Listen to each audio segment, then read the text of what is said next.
बच्चों, कैसे हैं आप सब? आशा करती हूँ आप सब अच्छे होंगे, स्वस्थ होंगे। स्वागत है आपका इस कक्षा में। आइए आज हम पढ़ते हैं संस्कृत का अध्याय 2 कारक परिचय है ना? हमने हिंदी में भी पढ़ा है ना ये इंट्रोडक्शन ऑफ द केस। तो इसमें हम पढ़ेंगे कारक और कारक विभक्तियां। चलिए, वाक्य में संज्ञा शब्दों का क्रिया के साथ, मैंने आपको बताया जैसे संज्ञा संज्ञा क्या होता है, जितनी हमारे चारों तरफ चीजें हैं, each and everything in this universe, in this planet, जितनी भी चीजें हैं वो सब संज्ञा होती है। तो उनका क्रिया के साथ, क्रिया जो भी काम हम करते हैं। अब एक सीधा सा अगर वाक्य मैं आपको बताऊं कि जैसे मैं अध्यापिका पढ़ा रही हैं, तो अध्यापिका कौन है? संज्ञा है। क्रिया क्या है? पढ़ा रही है ना? तो संज्ञा से क्रिया जुड़ी हुई है, अध्यापिका पढ़ा रही है। ठीक है। तो वाक्य में संज्ञा शब्दों का क्रिया के साथ संबंध जोड़ने वाले शब्द कारक कहलाते हैं। कारकों को व्यक्त करने के लिए जो प्रत्यय या शब्द लगाए जाते हैं उन्हें कारक चिह्न कहते हैं। और जिस प्रत्यय से कारकों का ज्ञान होता है उसे विभक्ति कहते हैं। ठीक है। तो क्रिया के साथ सीधा संबंध रखने वाले शब्दों को ही कारक कहते हैं। जो क्रिया के साथ जिनका सीधा संबंध होता है उन्हें कारक कहते हैं। अधिक स्पष्ट शब्दों में ये भी कह सकते हैं कि वाक्य में संज्ञा तथा क्रिया के मध्य पाया जाने वाला संबंध ही कारक कहलाता है, तथा जिसका क्रिया के साथ संबंध नहीं होता उसे कारक नहीं कहा जा सकता। तो इसलिए संस्कृत में संबंध को कुछ विद्वानों के द्वारा कारक नहीं माना जाता। संबोधन को भी आठवीं विभक्ति नहीं माना जाता। दो विभक्ति होती है ना, ये संबंध और संबोधन। ठीक है। तो इनको संस्कृत में नहीं माना जाता क्योंकि इसमें प्रथमा विभक्ति के ही शब्दों का प्रयोग होता है। कारकों तथा विभक्तियों के आपसी संबंध को निम्नलिखित तालिका द्वारा हम स्पष्ट कर सकते हैं। कैसे? चलिए शुरू करते हैं। कारक, विभक्ति और प्रत्यय चिन्ह। अब देखिए, कर्ता यानी कि प्रथमा विभक्ति है, इसका चिन्ह है ने। कर्म द्वितीय विभक्ति है, इसका चिन्ह है को। करण तृतीय विभक्ति है, इसका विभक्ति चिन्ह है से और के द्वारा। संप्रदान चतुर्थी विभक्ति है, इसका चिन्ह है को और के लिए। अपादान पंचमी विभक्ति है, इसका चिन्ह है से अलग होने के अर्थ में। संबंध षष्ठी विभक्ति है, इसका चिन्ह है काकी के रा री रे।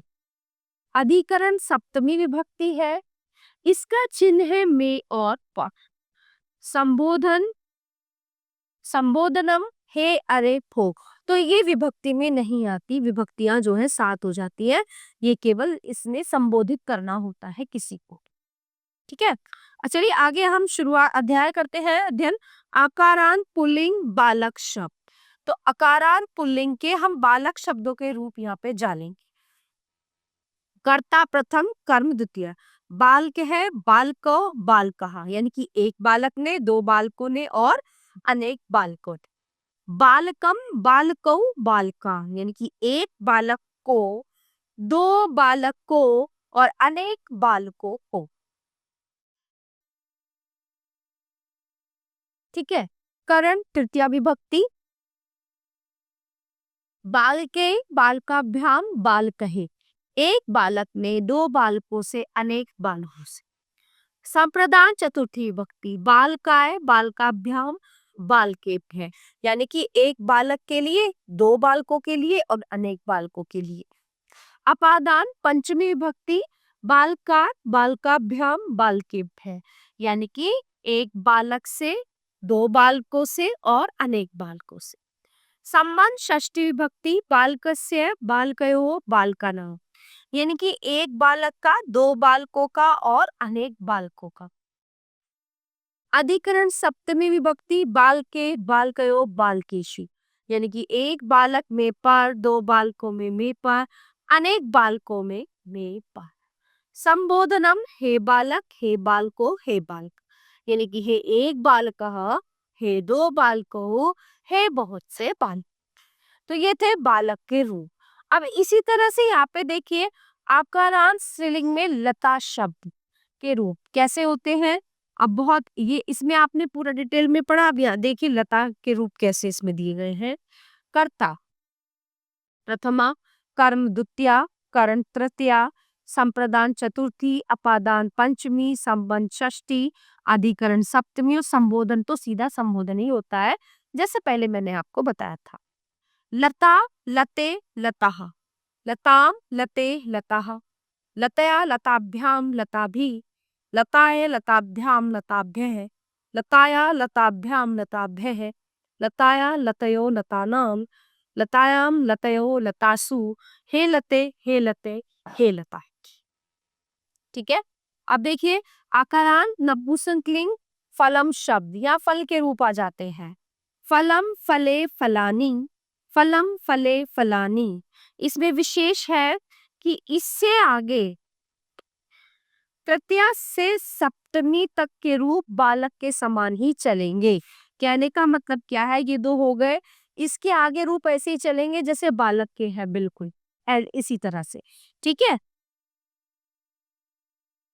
जिस शब्द में र श या र सरिशी का उच्चारण होता हो और उसके बाद शब्द में कहीं पर भी न आता हो, प्राय न वर्ण का ण वर्ण हो जाता है। जैसे राम रामेन रामाणाम, मित्र मित्रेन मित्रा। ठीक है।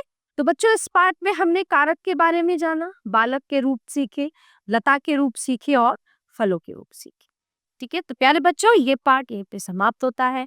आशा करती हूँ आपको अच्छे से समझ आया होगा। मिलते हैं अगली कक्षा में। धन्यवाद।